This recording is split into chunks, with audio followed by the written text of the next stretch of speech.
One of the great things about America is our healthcare system. To the extent that we have problems in the healthcare system, it's still the envy of the world. We still have the longest, the most positive results in terms of cancer treatments and heart disease and lung disease. I mean, there's a whole litany of diseases that Americans live with much better than many other people in the world because of this amazing system. When it comes to research and technology, is there another spot? What is Obama doing himself right now? What has been going on in healthcare for 30 years in America? More benefits, let's talk about controlling costs. What is Obama's healthcare plan right now? More benefits, let's talk about controlling costs. There's nothing but the status quo in this current healthcare bill. It's been what we've been living with since the New Deal. The notion of giving more to Americans, telling them it's not going to cost them anymore, and then finding some way to deal with the deficits that result. So really, what you say to people is, I'm sorry, the left is supporting the status quo.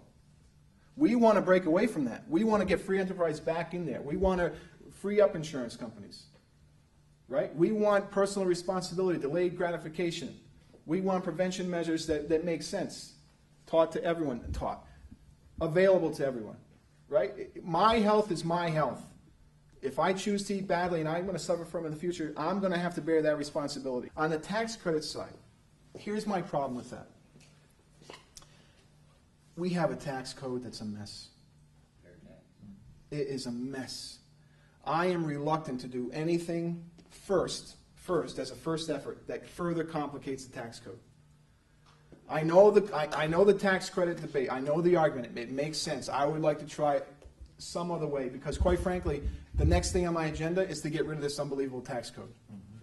Well, in some way. So I know that you're right because that's politics in America for the past 55 years. We have a problem. We're going to give something. We're going to put a tax credit on it. Let's not forget the key motivator from the left's perspective of why we're going after universal health care, right? It's the painful, heartfelt feeling they have for the 48 million Americans who do not have health care insurance.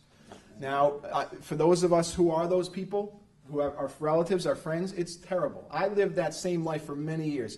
My parents, I grew up on the other side of the tracks.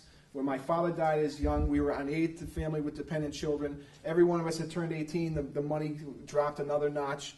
When after that dropped, after we became 18, we could get no more access to health insurance. I went without health insurance for 15 straight years. I understand that pain. I understand where that comes from. But the cost-benefit perspective of this policy is not being watched carefully. To throw away this whole system to insure 45-odd million, some of whom are illegal immigrants, some of whom choose not to be insured themselves, is really lunacy. But that's really what the left is about, is emotions. It's about not focused on costs, but focused only on benefits.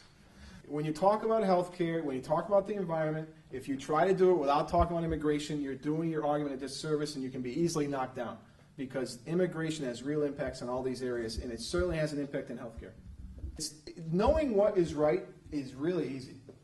Most of us are taught what's right and wrong as we grow up. We see it in our daily lives. We have eyes, we have hearts, we have minds. We know what's right. Right is always harder to do than not. But I have lived through this. I've been through life's challenges. I've been confronted with choices, and the easy road is this way, and the right road is this way, and the right road is much harder. Oh, it's such a drag. But once you take the right road, it's so much better. So it really is the ability just to say no. Just to stick to my conservative principles, which I've honed for 20 years watching from the sidelines. The science behind cap and trade is complex, no question. And I know we have some engineers in the room right now who understand the science behind cap and trade. I don't need to be the scientist. I need to be the analyst. And I am an analyst. And I can read conclusions. I can read studies. I can read the outcomes. I can see how they did their data collection. I don't know how what the different molecules are and what's in this and what's in that, how they connect, but it doesn't matter. I have the conclusions already, and I can make the determination on what's right and wrong. So when it comes to cap and trade, to the extent that I'm able to do so with healthcare, cap and trade is even easier because it's got two simple components. The premise that we have global warming and that unless we do something right away, we're all going to die in 4 years. I don't know if you noticed that. That's what the UN had to say. So we're in big trouble, believe it or not.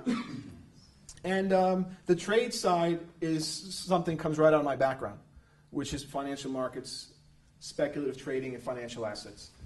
The trade side of this is nothing more than a giant moral hazard waiting to happen. A pool of funds with which Wall Street can play to earn revenue, to pay out bonuses, That's really their interest. If you give them a tradable product that they can trade and make money off of, they don't care what the underlying issue is. Doesn't matter at all. It might matter in the first few stages when they're trying to get the government to give them what they need in order to create this financial product to trade and manipulate. But once they're in it, once the pool of money is there, once the assets are trading on their electronic screen at their desk, they're going to care less. Having said that, without China and India involved in any of this, it's a moot discussion. I mean, the EPA has said it. Science dictates it. If we go this alone and you're trying to reduce carbon dioxide in the atmosphere from 0.035% to 0.033%, it's not going to happen with this legislation when China and India are over there producing everything that we once used to produce and now consume.